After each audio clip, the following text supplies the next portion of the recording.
Okinawa, April 11, 1945. The sky above the USS Missouri burned with tracers and the smoke of dying aircraft. For 6 hours, wave after wave of kamikaze pilots had hurled themselves at the American fleet like human missiles, trading their lives for the slim chance of crippling a warship. It was a calculus of desperation, Japan's last weapon against overwhelming American power.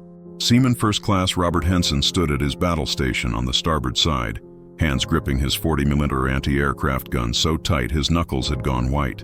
He was 19 years old, from a farm in Minnesota, and he'd been on the Missouri for 8 months without seeing home. Around him, the Pacific War had devolved into something beyond conventional battle. It had become existential. The Japanese weren't just fighting anymore.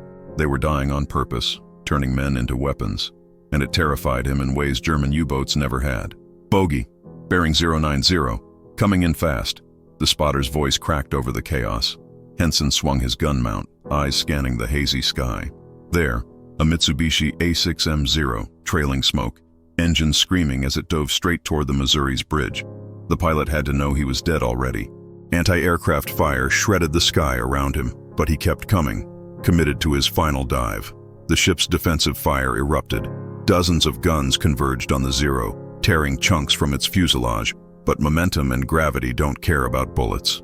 The aircraft wobbled, one wing shearing off, but it was too late to stop. Henson watched in frozen horror as the kamikaze slammed into the Missouri's starboard side, just aft of the main gun turret, at nearly 300 miles per hour. The impact sounded like the end of the world. Metal screamed. Fuel ignited. The explosion knocked Henson off his feet, his ears ringing, vision blurred by smoke and fire. For a terrifying moment, he thought the ship was going down, that this suicide pilot had succeeded where American engineering had failed. But the Missouri, all 58,000 tons of her, barely shuddered. Her armor held. The kamikaze's bomb hadn't detonated.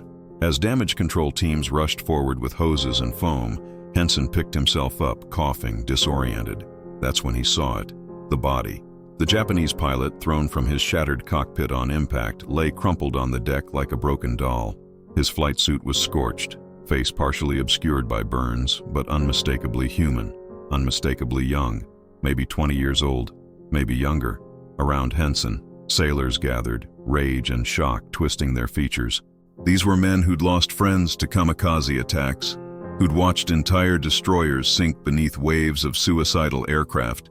They'd scraped shipmates' remains off bulkheads and held memorial services for boys whose bodies were never found. And now, here was one of them, the enemy, the fanatic, the man who'd just tried to kill them all. "Throw the bastard overboard," someone muttered, and others nodded, eyes hard. It was understandable, expected even. This wasn't a prisoner of war who'd surrendered honorably. This was a man who'd weaponized himself, chosen death as a tactic, and nearly succeeded in murdering hundreds of Americans. But then a voice cut through the anger, calm and unyielding. "Belay that order. Nobody touches the body." Captain William Callaghan stepped onto the deck, his uniform singed, face grim but composed. He looked down at the dead pilot, then at his crew, boys barely older than the enemy they'd just killed. And in that moment, surrounded by fire and fury and justified hatred, Callaghan made a choice that would echo through history. This man was a warrior, misguided, fanatical, but a warrior, and warriors deserve to be treated with dignity. The crew stared in disbelief. Dignity? For a kamikaze? The Missouri's crew couldn't believe what they were hearing. Petty Officer James Darden, a gunner's mate from Louisiana who'd survived Pearl Harbor, stepped forward, voice shaking with rage. "Captain, with respect, that man just tried to murder us. He's not a soldier. He's a fanatic, a suicide bomber. We should dump him in the ocean and be done with it." Murmurs of agreement rippled through the assembled sailors. These were men who'd seen too much death, who'd lost friends to an enemy that seemed to have abandoned every rule of civilized warfare. The kamikaze attacks weren't just militarily terrifying, they were psychologically devastating. How do you fight an enemy willing to die with absolute certainty? How do you show mercy to men who show none? Callaghan understood their anger. He'd felt it himself when the Zero slammed into his ship, when he'd thought for a split second that this might be the end. But he'd also spent 25 years in the Navy, and he knew something these young sailors hadn't learned yet. War doesn't just test your courage, it tests your character. "I understand your feelings," Callaghan said, his voice carrying over the crackling fires and damage control efforts. God knows I share them. But if we throw this man's body into the sea like garbage, what does that make us? How are we different from the enemy if we abandon our principles the moment they're inconvenient? Seaman Henson, still shaken from the attack, found himself torn. Part of him wanted revenge, wanted to see the pilot's body treated with the same contempt the Japanese had shown American prisoners at Bataan, at Wake Island, in the death camps across the Pacific. But another part, the part his father had raised on a Minnesota farm with Sunday church and lessons about doing right even when it's hard, hesitated.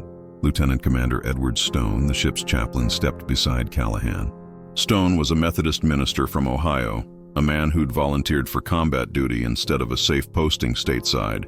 He'd performed 17 burial services in the past month alone.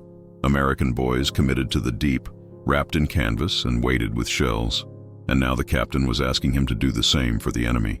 "Sir," Stone said quietly, "some of the men are asking, why? Why honor a man who chose to die killing us?" Callaghan turned to face his chaplain, and in his eyes was a weariness that went beyond this single battle. "Because, chaplain, this war will end someday, and when it does, we'll have to live with what we became during it.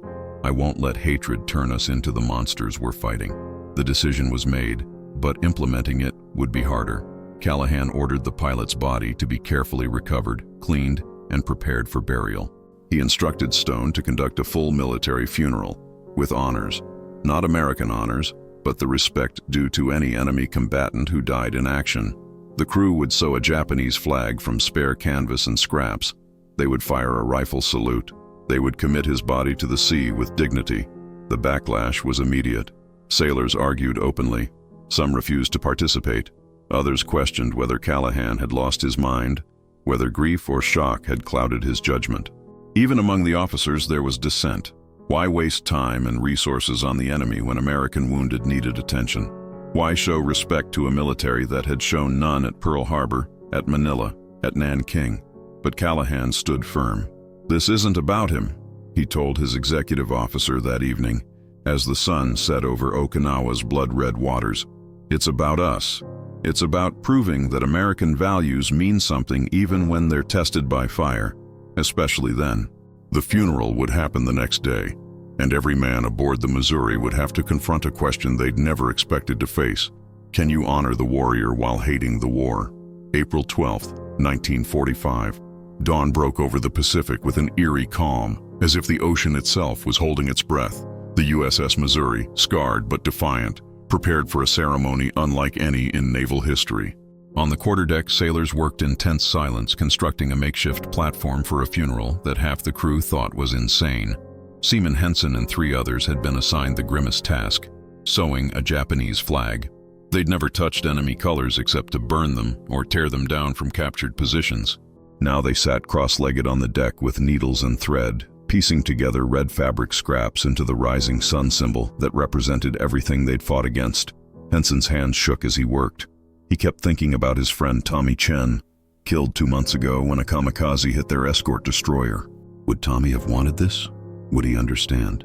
Meanwhile, Chaplain Stone prepared his remarks, struggling to find words that would honor military tradition without betraying the men who'd died fighting Japan. How do you eulogize an enemy? How do you ask God to receive a soul that may have sent dozens of your own to early graves? Stone had performed battlefield funerals before, but never for someone who'd actively tried to kill him hours earlier. By 0800 hours, the crew assembled on deck. Participation wasn't mandatory, and dozens chose to stay below, unable or unwilling to witness what felt like a betrayal. But Captain Callaghan had made clear this was happening.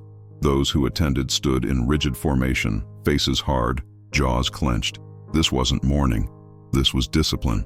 The pilot's body, wrapped in canvas with the hastily sewn Japanese flag draped over it, rested on a tilted platform at the ship's rail. In death, stripped of his kamikaze mythology, he looked impossibly young. Barely a man, really. Someone's son. Someone who'd written final letters home, said goodbye to his mother, and climbed into a cockpit knowing he'd never return. Callaghan stood at attention, his uniform crisp despite the previous day's chaos. He began to speak, his voice carrying across the silent deck. We commit this body to the deep in recognition that all men who die in service to their nation deserve respect. We do not honor his cause. We do not forgive his actions, but we acknowledge his courage, misguided though it was, and we demonstrate that American warriors do not abandon their principles even in the face of fanaticism. The words hung heavy. Some sailors wiped tears, not for the pilot, but for the moral weight of the moment, for the complexity of fighting a war where the enemy believed death was victory. Others remained stone-faced, unable to reconcile honor with the memory of friends killed by men just like this one. Chaplain Stone stepped forward. "Lord, we ask that you receive this soul as you receive all who depart this world. We do not know your judgment, but we trust in your mercy. We pray for peace, and for the day when such sacrifices are no longer required." It was the shortest prayer Stone had ever given, but it was all he could manage. The honor guard, 7 sailors who'd volunteered despite personal reservations, raised their rifles. The command rang out. "Ready, aim, fire."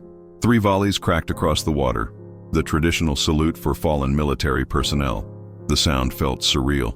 American guns saluting a Japanese pilot who'd tried to sink their ship. Then, in complete silence, the platform tilted. The canvas-wrapped body slid into the Pacific, the rising sun flag disappearing beneath the waves. For a moment, everyone watched the spot where it had vanished, as if waiting for something. Absolution, maybe, or understanding. There was none. Just the endless ocean and the knowledge that tomorrow they'd likely fight more kamikazes. But today, they'd proven something Callaghan believed mattered more than any battle. That you could fight with everything you had and still remain human. That honor wasn't weakness. That dignity, even for enemies, was what separated soldiers from savages. The moment the body disappeared beneath the waves, the crew of the USS Missouri fractured into a dozen different emotional camps. Some felt a strange, unexpected relief, as if by honoring the dead pilot, they'd proven to themselves that the war hadn't completely broken them. Others seethed with quiet rage, convinced their captain had lost perspective, that showing mercy to kamikazes would only encourage more attacks. Seaman Henson stood at the rail long after the ceremony ended, staring at the empty water. He couldn't shake the image of the pilot's face, so young, so certain of his purpose. Back home in Minnesota, Henson had hunted deer with his father, and his dad had taught him a simple rule: respect what you kill. Even an enemy deserves dignity in death. Maybe that's all this was. Not sympathy, not forgiveness, just respect for the fallen, but not everyone saw it that way. In the mess hall that evening, arguments erupted. Petty Officer Darden slammed his tray down, voice rising. "We gave that bastard a military funeral while American boys are dying every day. How is that justice?" Others nodded, anger mixing with exhaustion and grief. These were men who'd watched destroyers explode, who'd pulled burned bodies from compartments, who'd seen kamikaze pilots deliberately target hospital ships. Lieutenant Commander Stone found himself defending a decision he'd barely understood himself. "It's not about justice," he said quietly. "It's about who we are. The Japanese use human bombs because they've lost sight of human value, even their own. If we respond by abandoning our values, they've won something more important than any battle." The argument that finally silenced the critics came from an unlikely source. Gunner's Mate First Class Frank Yoshi, a Japanese American from California whose family was in an internment camp back home, spoke up. "My people are being treated like enemies just for their blood," he said, voice steady but tight with emotion.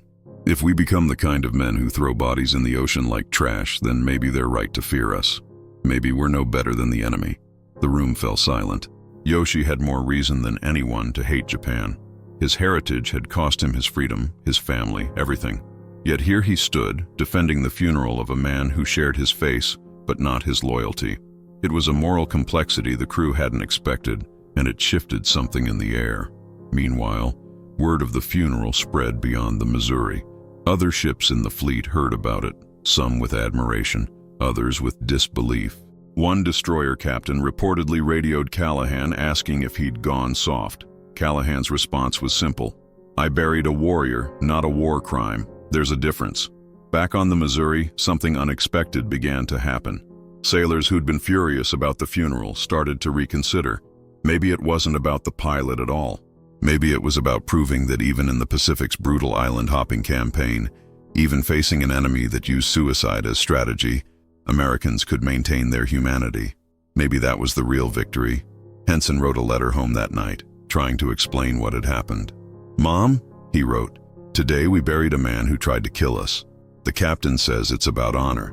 I don't know if I agree yet, but I know this.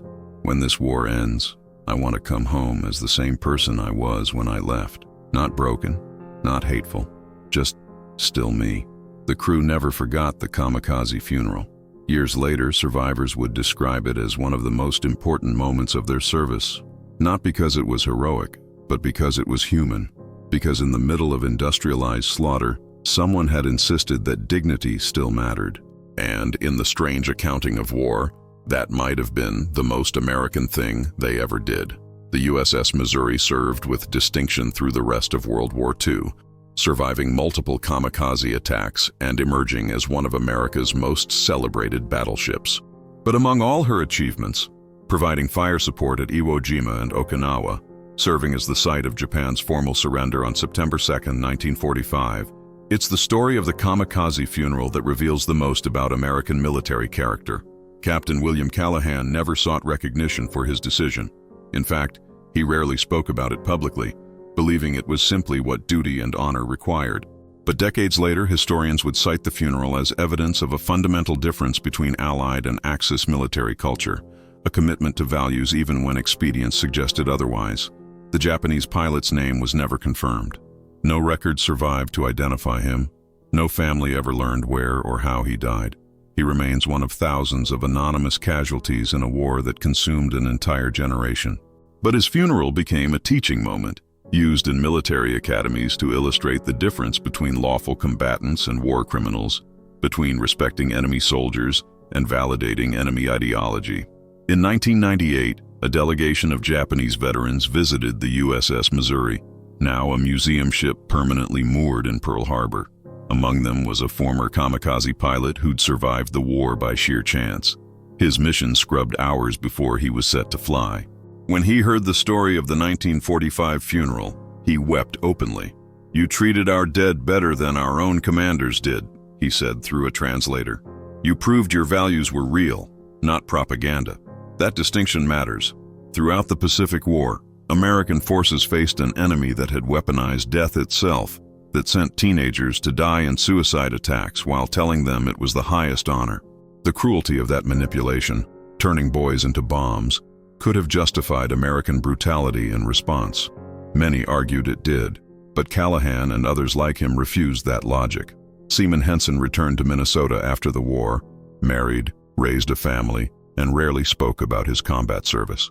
But he kept one thing from the Missouri, a small scrap of red fabric left over from the flag they'd sewn for the Kamikaze funeral. When his grandson asked about it years later, Henson said simply, "That's a reminder that we stayed human when it would have been easier not to." The lesson resonates beyond World War II. In every conflict since, Korea, Vietnam, Iraq, Afghanistan, American forces have grappled with the same question. How do you maintain moral high ground when the enemy doesn't? How do you show restraint when restraint looks like weakness? How do you honor the laws of war when your opponent doesn't? The answer, imperfect and constantly tested, is the one Callaghan gave on that April day in 1945. You do it because your values define you more than your enemy's actions do. You do it because the purpose of American military power isn't just to defeat evil, but to demonstrate an alternative to it. Not every decision in war is that clear. Not every moral dilemma has a satisfying answer. But the Kamikaze funeral stands as proof that even in war's darkest moments, humanity is a choice you can make. Dignity is an option, and honor, real honor, means holding to principles even when they're hardest to keep. The USS Missouri still rests in Pearl Harbor, a living memorial to the Pacific War. Tourists walk her decks, see the dent where the Kamikaze struck, and hear the story of a funeral that should never have happened, but defined everything the ship stood for. American power, American restraint, American values tested by fire and proven real. If this story moved you, subscribe for more untold tales of honor in war's darkest hours. These are the moments that define us, not the battles we won, but the humanity we kept.